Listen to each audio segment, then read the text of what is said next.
It doesn't matter who we are. It doesn't matter how long you've been doing it. We're all going to question ourselves at the beginning of something new. We're all going to wonder, am I ready for this? Is this the right way to do it? And those kinds of questions are important. They're the what we need to turn to unravel the truth in a situation. And what I would suggest to help us to find our path, our voice, and our power is that we turn to that inner voice and we unravel some of those things that we're thinking and feeling. We spoke a lot this morning about what's going on in your body that can help you to understand how you truly feel about a situation. There is a bridge between your inner voice and your outer voice. And that bridge is the thing that I really work with people on. And that is self acceptance and self love. When we understand fully that there is no one else on this planet exactly like you, there's no one else who can share to the people that you can share with. There's no one else with your experience, with your interests, with your passions, with your specific accent, and with the values and the wisdom that you've gained throughout your life. When I work with people on helping them to find their voice, as I'm talking with you, how to find your voice, how to make it magnetic, the first step is to remember that only you get to be you. Only you. Isn't that exciting? There's nothing anyone else can do that's going to be able to be the same as you. So, knowing that, can you let yourself know that? Or is there still a part of you that's going, surely that's not enough? Um, Michelle spoke earlier about she would photograph people giving birth and how every baby is enough in that moment of arrival. There's nothing lacking. And there's actually nothing lacking in any of us right now. Like this summit is enough just as it is. These speakers are enough just as they are. And they are because that is the truth of the situation. This is the exact moment that we're in. But there's so many layers to that truth. There's me. I'm Aideen. I'm the host of the Voice Summit. What do you know about me? It's the fourth one I've hosted. I'm an intuitive voice coach, or I call myself a voice and communication coach. I've worked with Amy before. Some might know that I'm a singer as well.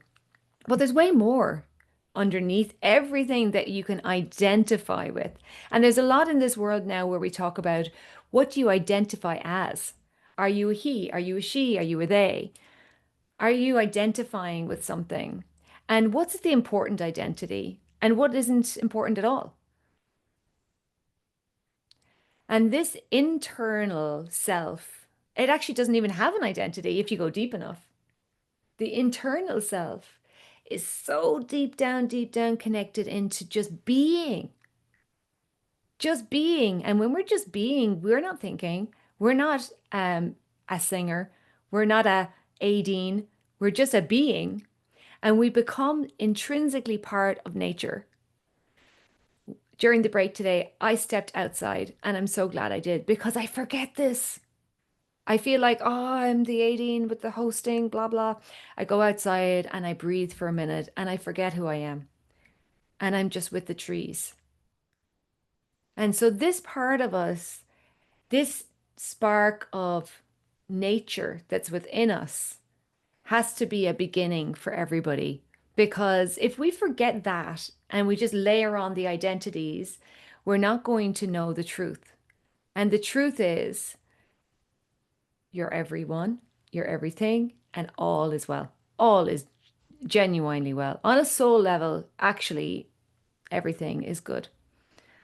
So, finding and connecting with your true self, finding and connecting with what you like about yourself, what you enjoy doing, We layer those things on top of this pure natural creature that you are. And that natural creature, there isn't actually a formula for you. There isn't actually a way that you have to be. It's choices. Okay. We're all making choices.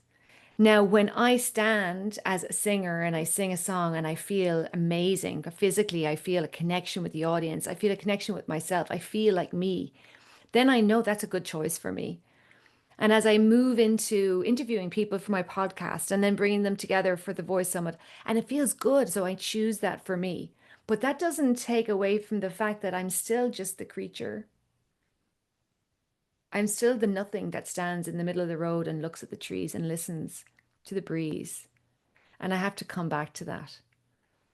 And that inner voice, then, with that self love and that self acceptance of who I truly, truly am, then that moves into my outer voice. But how do I say what I want to say? Here we'll come back to what I'm sure Katerina is going to mention, the power of rehearsing, the power of practice, the power of thinking about it and going, okay, I want to say something, but I don't know how. So how do you say I want something in life? You could say, I've been thinking about doing this. I would love to do this. I would like this. I've been wondering about this. I'd really like to do this. I want to do this. If I could do anything, I would do this. And it's giving yourself some words that help you to bridge the internal dream with the external world. And the things that I find that people need the most help with is just being in life. How do I deal with this person or that person? Because your voice is a tool for connection and communication. So it's not just what goes on in my mind and what I decide, right? My choices. It's also this resistance I receive from the people around me that they're choosing something different or they're doing things that are, I'm like, oh, how do I do that? So here's a strategy when someone says something you don't like or hurts your feelings. Ouch. Ouch. Oh, my friend taught me this, Caroline. She didn't say ouch. She said, oh, that hurt my feelings. And I had never heard anyone say that they had their feelings hurt ever. And this is in my 30s. She said, oh, that hurt my feelings. And I, for the first time, realized someone could say something and keep me accountable without being aggressive or confrontational. It started to teach me communication. She taught me to be able to say things like that. Oh, that hurt my feelings. I still find it difficult too. I would love to do this. My dream is this. Ouch. How do we say the things that are like they're real, right? We feel something. We need to be able to say something. And when we can say something with a little bit of love in our voice, that is a really powerful thing. And it's taken me a long time to get there. I had to do like a kind of like a, oh dear God, please help me.